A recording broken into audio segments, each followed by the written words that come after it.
Karen calls police on autistic man, then learns he's the mayor's son. The afternoon sun hung low in the sky, casting long shadows across the quiet park. Birds chirped overhead, and a gentle breeze rustled the trees. It should have been a perfect day, but Karen's face was pinched with irritation as she strode along the paved path, her phone clutched tightly in her hand. She spotted him sitting on the bench. A young man in his early 20s, wearing a striped polo shirt and khaki pants, fidgeting with a small keychain. His shoulders were hunched, his gaze fixed downward as his fingers spun the chain in rhythmic loops. Ethan. Karen's lips pursed into a thin line. She didn't recognize him, but she had seen people like him before, people who didn't belong. Something about him made her uneasy. He looked out of place in this neatly manicured park, a place she considered an extension of her pristine neighborhood. Her hand tightened around her phone. "He's just sitting there," she muttered under her breath. "Acting weird." She stopped a few feet away, watching him with suspicion. Ethan hadn't noticed her. He was too focused on his keychain, muttering softly under his breath, numbers, phrases, and fragments of sentences that only he could understand. Karen glanced around the park. A mother pushed a stroller on the far side of the playground, and an elderly couple sat on a nearby bench. No one else seemed to notice Ethan or share her concern. "Unbelievable," she muttered. "People these days don't pay attention." She pulled out her phone and dialed.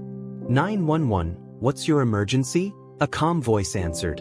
Karen spoke quickly, her words clipped and urgent. "Yes, I'd like to report a suspicious man in the park. He's loitering and behaving strangely. I think he might be dangerous."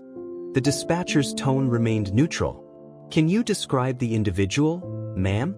Karen glanced at Ethan, her voice lowering conspiratorially.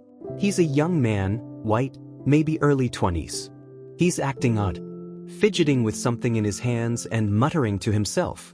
I don't know what he's planning, but it's making me uncomfortable." "Is he threatening anyone, ma'am?" the dispatcher asked. Karen hesitated. Ethan hadn't done anything threatening, but that didn't stop her from jumping to conclusions. "Not yet," she said firmly. "But you never know with people like that. Better safe than sorry." The dispatcher assured her that officers were on the way. Karen ended the call, feeling a self-righteous sense of accomplishment. She glanced back at Ethan, who was now humming softly to himself, oblivious to the trouble brewing.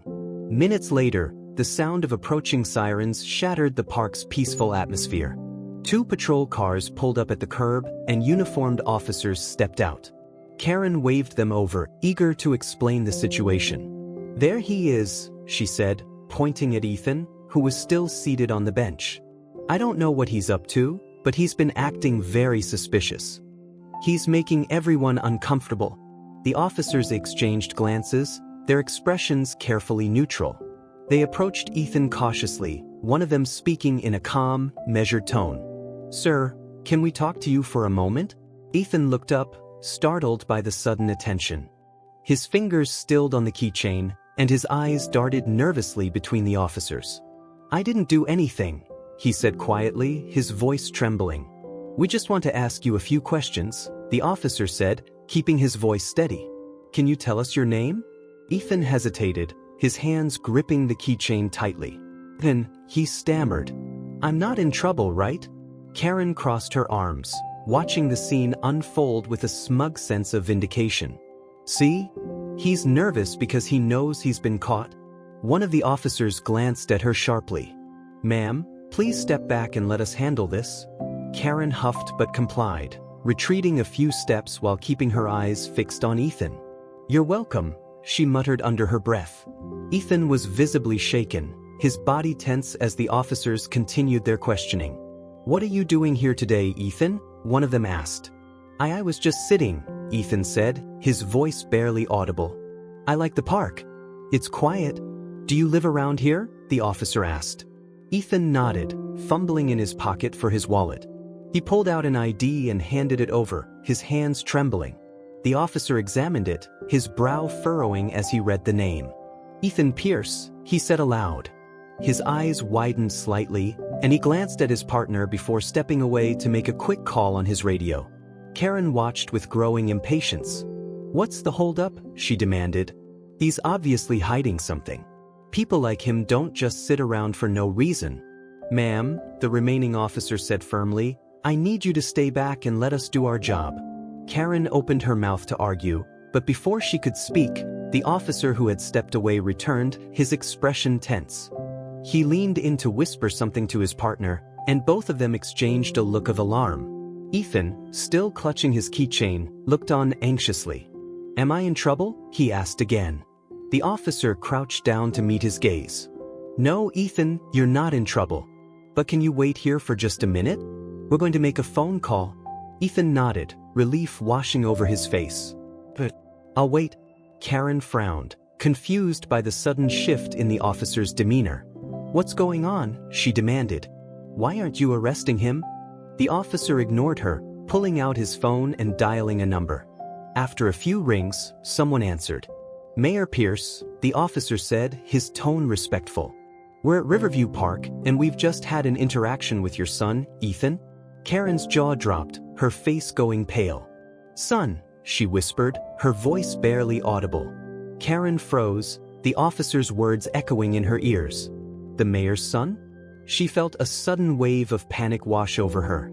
Her earlier confidence now seemed misplaced, and her mind raced as she tried to process the implications.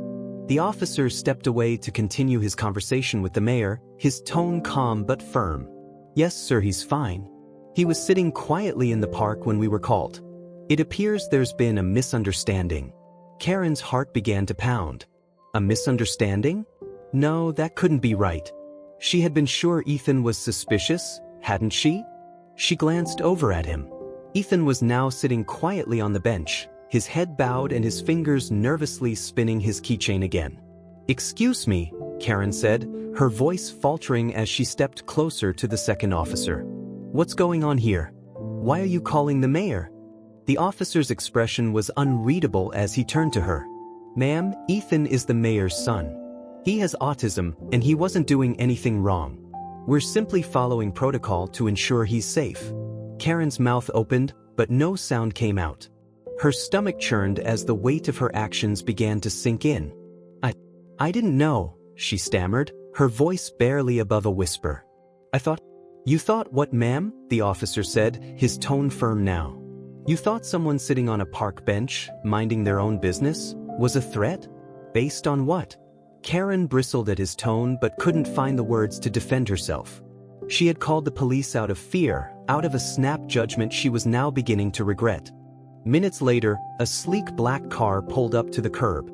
The door opened, and Mayor Pierce stepped out, his presence commanding even in casual attire. His expression was a mixture of concern and restrained anger as he approached the officers. Where is he? He asked, his voice steady but laced with urgency.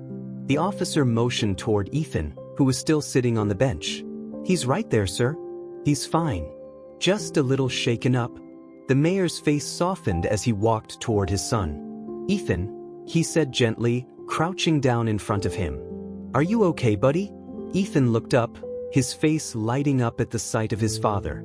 I didn't do anything. They just wanted to talk to me. I know, the mayor said, placing a reassuring hand on his shoulder. You're not in trouble. Everything's okay.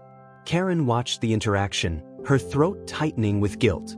She wanted to say something to explain herself, but the words wouldn't come. After a moment, the mayor straightened and turned to the officers. Thank you for handling this with care, he said, his tone polite but firm. Then his gaze shifted to Karen, and his expression hardened. Are you the one who called the police on my son? He asked. Karen's face flushed. I didn't know he was your son, she said quickly, her voice trembling. I just thought. He was acting strange, and I didn't know what to do. The mayor's eyes narrowed. Strange? Sitting on a park bench and minding his own business is strange to you? Karen fidgeted, her earlier bravado completely gone. I was trying to look out for the neighborhood, she said weakly. I didn't mean any harm. Harm or not, your actions have consequences, the mayor said, his voice cold. Do you have any idea how many times people like you have made my son feel unsafe just because he's different? He wasn't bothering anyone, and yet you decided he was a threat. Karen's eyes welled with tears. I didn't know he had autism, she said, as though that would absolve her. If I had known. It shouldn't have mattered, the mayor interrupted. You shouldn't need to know his diagnosis to treat him with basic human decency. The words hit Karen like a slap. She had no response, no defense. All she could do was stand there, her cheeks burning with shame. As the mayor turned his attention back to Ethan, one of the officers approached Karen. "Ma'am, I suggest you take this as an opportunity to reflect on your actions," he said, his voice low but stern. "Because next time, someone might not be as lucky as Ethan." Karen nodded mutely, her usual sharp tongue silenced. She turned and walked away, her steps heavy as the weight of the afternoon settled on her shoulders. Later that evening, Ethan and his father sat together in their living room. Ethan was calmer now, his keychain resting on the table beside him. "Dad," he said softly. "Yes, son? Why do people think I'm scary?" The mayor's heart ached at the question. He reached out, placing a hand on Ethan's shoulder. "You're not scary, Ethan. Some people just don't understand you. But that's their problem, not yours." Ethan nodded, but his expression remained pensive. "I don't want to scare people. I just like the park. And you should be able to go to the park whenever you want," the mayor said firmly. "Don't ever let anyone make you feel like you don't belong." Ethan smiled faintly, comforted by his father's words. Meanwhile, Karen sat alone in her living room, staring at her untouched cup of tea. The day's events played over and over in her mind, each moment filling her with a deeper sense of regret. She thought about Ethan's face, his fear, and the way the mayor had defended him so fiercely. For the first time, Karen began to question the assumptions she had carried with her for so long. She had always prided herself on being vigilant, on protecting her community. But now she realized her actions had been rooted in fear and prejudice, not in any real desire to help. She reached for her phone and opened a search engine. "Understanding autism," she typed, her fingers trembling slightly. If nothing else, she could try to educate herself, to ensure she never made the same mistake again. Karen spent the rest of the evening reading article after article about autism, trying to make sense of what she had seen in Ethan earlier that day. She learned about sensory sensitivities, repetitive behaviors, and how some individuals with autism use stimming, like Ethan's spinning keychain, to manage anxiety. The more she read, the heavier her guilt became. She thought back to how scared Ethan had looked when the police approached him, how his hands trembled and his voice shook when he spoke. He wasn't a threat. He was just nervous, she realized, her chest tightening with regret. By the time she finally went to bed, Karen felt drained, both emotionally and physically. But beneath her guilt was a spark of determination. She couldn't change what she had done, but maybe, just maybe, she could find a way to make it right. The next morning, Karen found herself walking back to the park. She wasn't sure why she had come, but something about the place called to her. As she approached the bench where Ethan had been sitting the day before, she noticed a group of children playing nearby, their laughter filling the air. Karen sat down, her gaze drifting across the park. She thought about how many times she had judged people without truly understanding them, how often she had jumped to conclusions based on nothing more than her own discomfort. The realization was humbling. Her thoughts were interrupted by a voice behind her. "Ma'am?" She turned to see Mayor Pierce standing a few feet away, his expression cautious. Ethan stood beside him, his fingers spinning the same keychain from the day before. Karen's heart raced. "Mr. Mayor," she said, standing quickly. The mayor held up a hand, cutting her off. "I'm not here to argue," he said calmly. "Ethan wanted to come back to the park today, and I thought it was a good opportunity for us to talk." Karen glanced at Ethan, who was watching her with wide, curious eyes. "I don't know what to say," she admitted, her voice trembling. "I was wrong. I made a terrible mistake." The mayor nodded, his expression softening slightly. "I appreciate you saying that. But it's not me you need to apologize to." Karen's gaze shifted to Ethan, who was still fidgeting with his keychain. She hesitated, then took a deep breath and knelt down so she was at eye level with him. "Ethan," she said gently, "I'm so sorry for what I did yesterday. I was wrong to call the police on you. You weren't doing anything wrong, and I shouldn't have assumed otherwise." Ethan blinked at her, his lips pressing together as he considered her words. "You thought I was scary," he said quietly. Karen felt a lump rise in her throat. "I did," she admitted. "But I was wrong. You're not scary. You're kind, and I can see that now.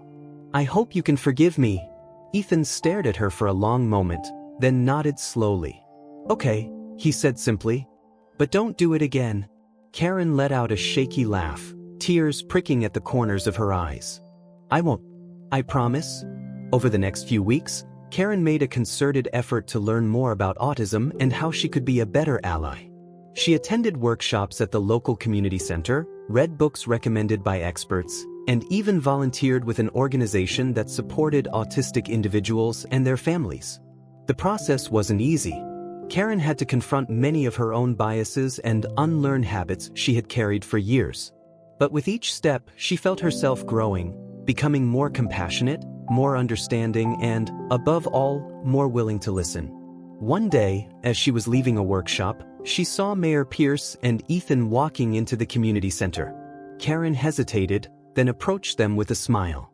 "Hi, Ethan," she said warmly. "It's good to see you again." Ethan looked up from his keychain and smiled back. "Hi," he said. "I remember you. You're the lady who said sorry." "That's right," Karen said, her chest tightening with emotion. "And I'm really glad we got to meet again." Mayor Pierce watched the exchange, a small smile tugging at his lips. "Karen," he said, "I've heard you've been coming to these workshops. That means a lot." Karen nodded. "I still have a lot to learn, but I'm trying. I don't want to make the same mistake again." The mayor extended a hand. "Thank you for making the effort. It's never too late to change." Karen shook his hand, feeling a sense of relief and gratitude. For the first time in a long while, she felt like she was truly making a difference, not just for herself, but for the people around her. As time went on, Karen became an advocate for inclusion and understanding in her community.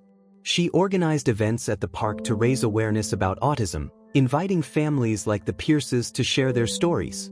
The events became a staple of the neighborhood, bringing people together and fostering a sense of connection that hadn't been there before. Ethan, too, flourished. With his father's support and the community's growing understanding, he began to feel more comfortable exploring the world around him. He started volunteering at the local library, where his love of numbers and patterns made him a favorite among the staff. And every afternoon, he returned to the park to sit on his favorite bench, spinning his keychain and enjoying the peace it brought him. One day, as Karen walked through the park, she saw Ethan sitting in his usual spot. She approached him with a smile. "Hi, Ethan. How's it going?" "Good," he said, looking up at her.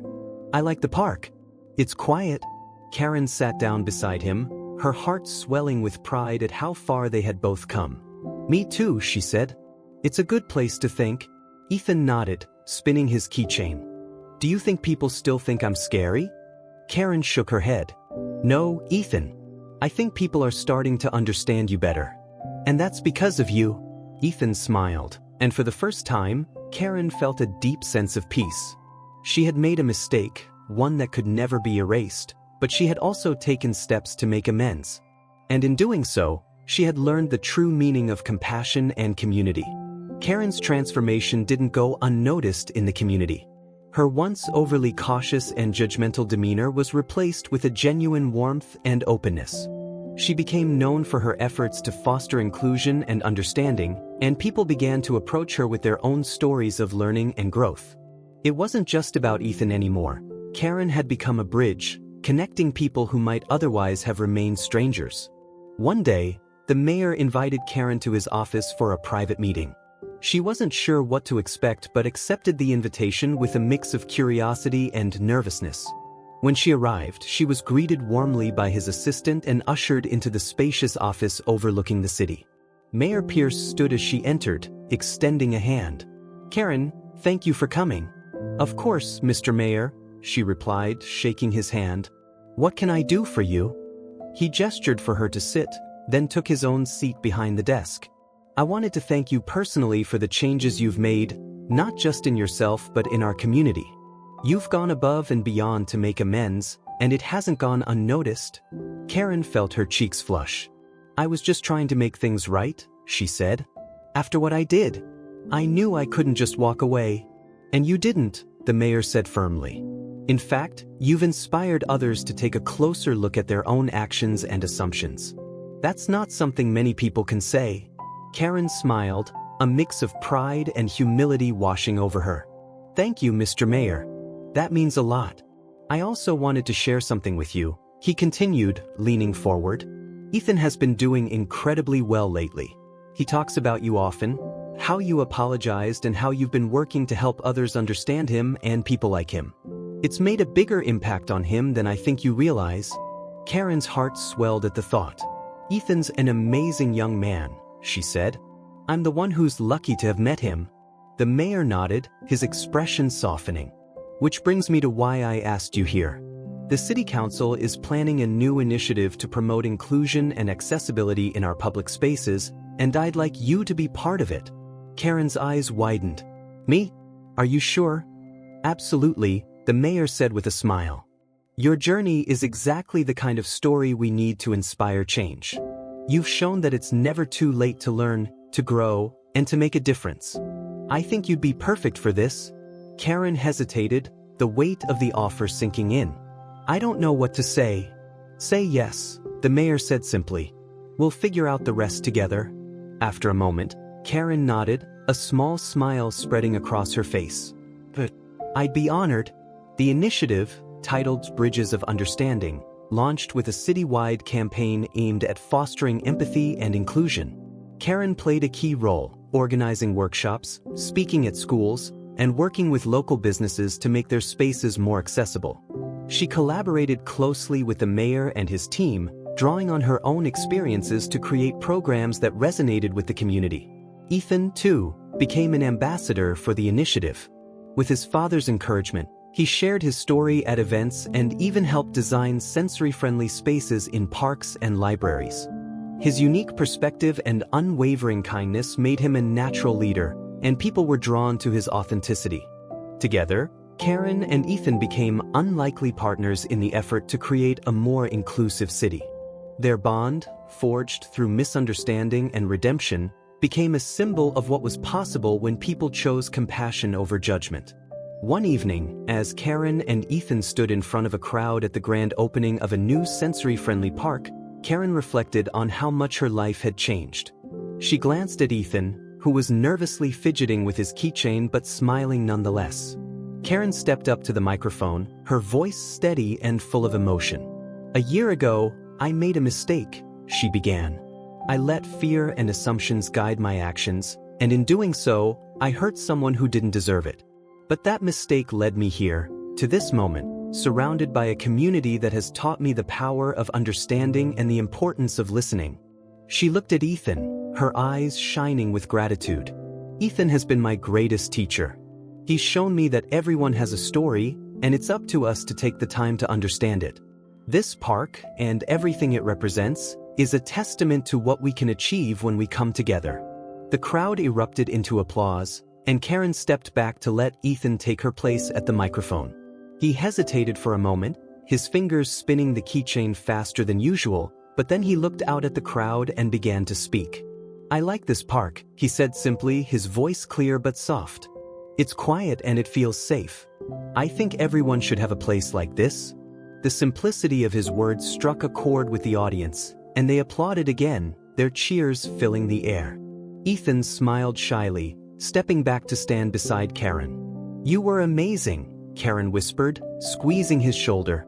So were you, Ethan replied, his eyes twinkling with pride. As the evening drew to a close, Karen and Ethan sat on a bench overlooking the park. The sounds of laughter and conversation filled the air, and the twinkling lights cast a warm glow over the scene. Do you think we did a good job? Ethan asked, his voice thoughtful. Karen nodded, her heart full. I think we did more than that. I think we made a difference. Ethan smiled, his fingers stilling on his keychain. That's good. Karen leaned back, a sense of peace washing over her. She had started this journey as someone consumed by fear and judgment, but now she felt like a part of something bigger, something meaningful. As she looked out at the park, she knew one thing for certain. This was just the beginning. Months after the grand opening of the sensory-friendly park, The impact of the Bridges of Understanding initiative continued to ripple across the city. Schools introduced empathy training programs for students and teachers, businesses created more inclusive policies, and local organizations collaborated to host events that celebrated diversity and acceptance. Karen found herself busier than ever, but it was the kind of busyness that brought purpose to her days. She was no longer the woman who watched the world from a distance, quick to judge and slow to act. Now, she was someone who actively sought connection, someone who embraced the messiness of growth and the beauty of learning from others. One day, as Karen was preparing for a workshop on inclusion at a local library, she received a call from Mayor Pierce. "Karen," he said warmly, "I wanted to ask if you're available tomorrow evening. We're hosting a private dinner for the leaders of the initiative, and I'd love for you to be there." Karen hesitated, surprised by the invitation. "Are you sure? I'm just one part of this whole thing." "Don't sell yourself short," the mayor said firmly. "Your journey has inspired so many people, including me. You belong at that table." Karen smiled, her heart swelling with gratitude. "Thank you. I'll be there." The following evening, Karen arrived at the mayor's residence, a stately home that exuded both charm and authority. She felt a flicker of nerves as she stepped inside, but the warm reception from the other guests quickly put her at ease. Many of them were familiar faces, advocates, educators, and community leaders she had worked with over the past year. As the evening unfolded, the room buzzed with conversation and laughter. Karen found herself seated next to Ethan, who was happily munching on a slice of garlic bread. He looked more relaxed than she had ever seen him, his usual nervous energy replaced with quiet confidence. "Hi, Ethan," she said, smiling. "How's everything going?" He looked up, his face lighting up at the sight of her. "Good," he said simply. "I helped Dad with a speech today." "Did you?" Karen asked, her tone genuinely impressed. "What was it about?" "About parks," Ethan said, spinning his keychain slowly. "How they make people happy." Karen chuckled. "I think you're right about that. You've become quite the expert." Ethan grinned, his pride evident. "Dad said I'm good at speeches now." "And he's absolutely right," Karen said, her voice filled with warmth. "You've come such a long way, Ethan. I'm so proud of you." After dinner, the mayor stood to address the room. "Thank you all for being here tonight," he began, his voice steady and confident. "This initiative has been one of the most rewarding experiences of my career, and it's all because of the incredible people in this room. Each of you has played a vital role in creating a city that's more inclusive, more compassionate, and more connected." He paused, his gaze sweeping over the room. "But tonight, I want to highlight two individuals who have shown us what it truly means to bridge divides. Karen, would you join me up here?"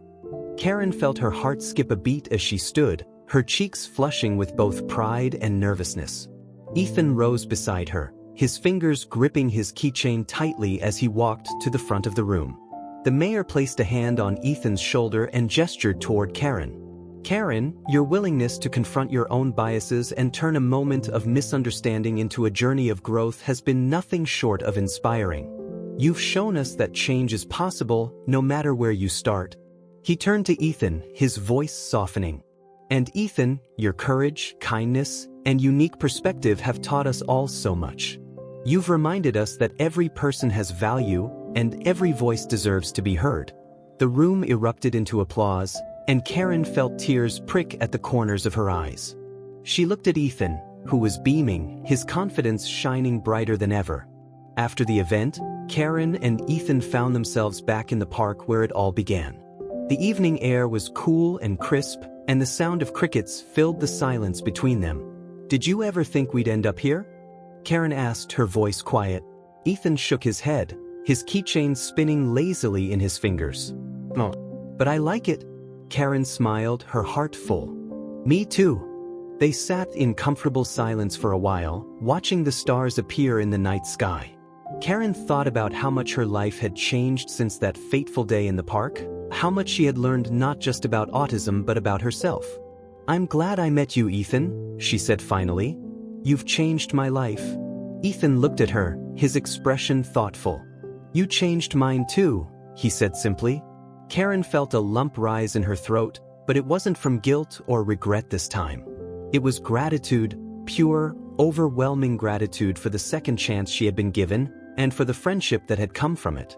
As they sat there, side by side on the bench, Karen realized that the journey they had started wasn't over. There was still work to be done, still lives to touch and lessons to learn. But for the first time in her life, she felt ready to face it all, with an open heart and a renewed sense of purpose. Karen's advocacy work didn't stop at the initiative's success in her community. In fact, it was just the beginning of a new chapter in her life.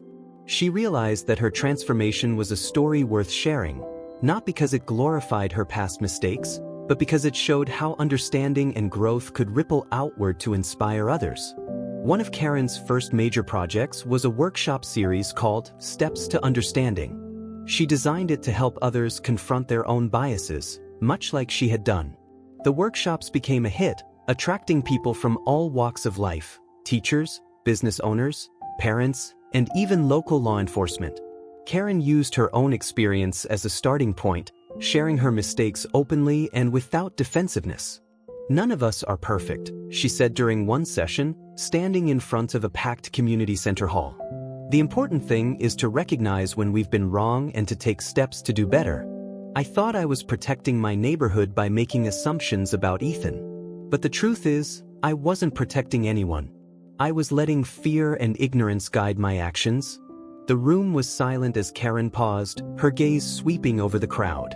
We owe it to each other to stop and think, to ask questions, to listen.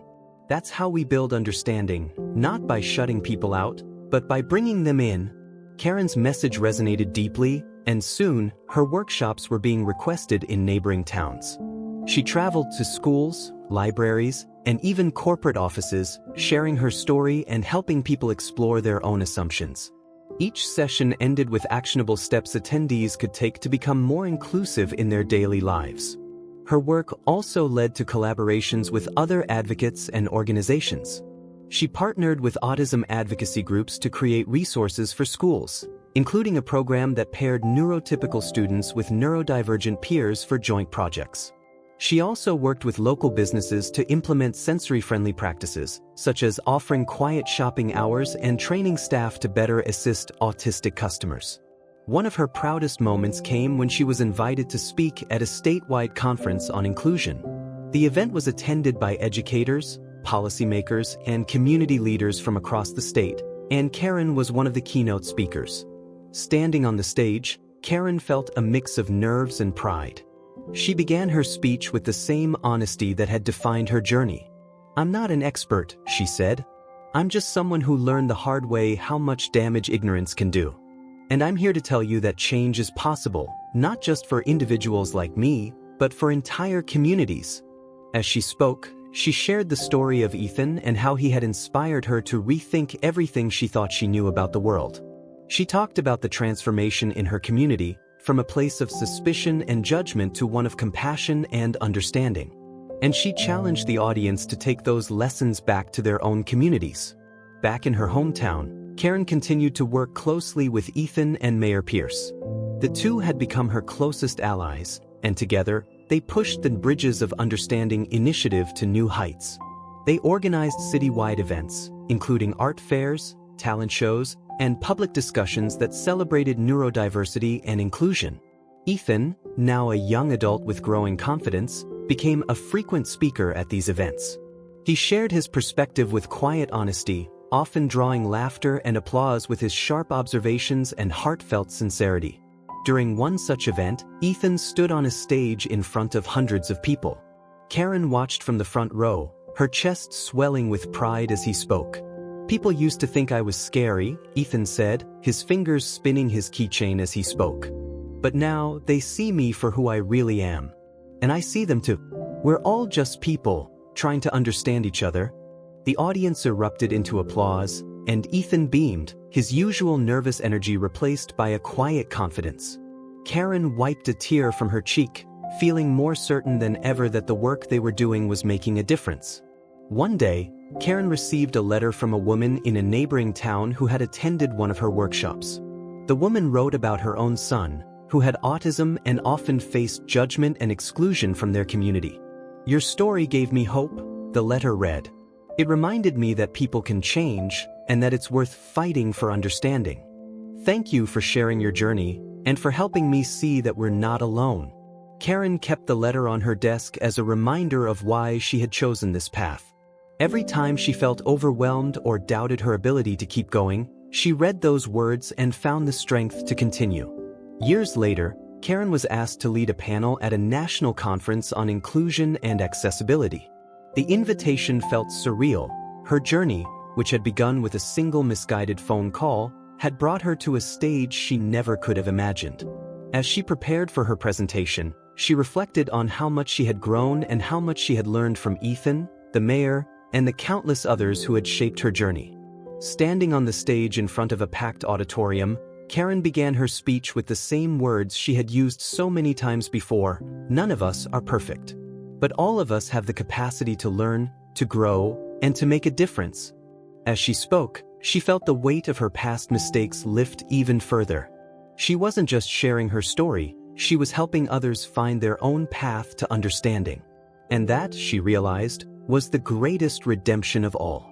Karen's advocacy work expanded beyond what she could have imagined, becoming a career in its own right. She began receiving invitations to join task forces and advisory boards, lending her voice to discussions on inclusion, accessibility, and education. What started as a local effort had grown into a movement with far-reaching impact. One of her most ambitious projects was the launch of a citywide training program called Inclusion in Action. Designed for teachers, law enforcement, business owners, and community leaders, the program aimed to build empathy and awareness through immersive experiences. Participants learned not only about autism but about other invisible disabilities, encouraging them to approach every interaction with curiosity and compassion rather than assumptions. Karen collaborated with experts and advocates to create role-playing scenarios, sensitivity exercises, and workshops based on real-life situations. She often shared her own story at the beginning of each session. "I used to think that being vigilant meant being judgmental," she told one group of police cadets. "But real vigilance is about paying attention to what's actually happening, not what you assume is happening. I let my assumptions hurt someone who didn't deserve it, and I've been working to make up for that ever since." The training sessions became a cornerstone of the city's push for inclusion, with attendance steadily growing each year. Karen's willingness to be vulnerable about her past mistakes helped break down barriers, creating an atmosphere where others felt safe enough to confront their own biases. Meanwhile, Ethan continued to thrive. He began volunteering at the city's new inclusion center, helping other young adults on the autism spectrum navigate social situations and build confidence. His quiet demeanor and unique perspective made him a natural mentor, and many of the participants looked up to him. Ethan's growth inspired Karen in more ways than one. Watching him step into leadership roles reminded her that true inclusion wasn't just about education or policies, it was about creating spaces where people could flourish as their authentic selves. One day, Karen approached Ethan at the Inclusion Center, where he was leading a group discussion about sensory tools. He was holding his favorite keychain, demonstrating how its texture and movement helped him stay calm in stressful situations. "You're doing an amazing job, Ethan," Karen said as the session wrapped up. Ethan smiled, his cheeks flushing with pride. "Thanks.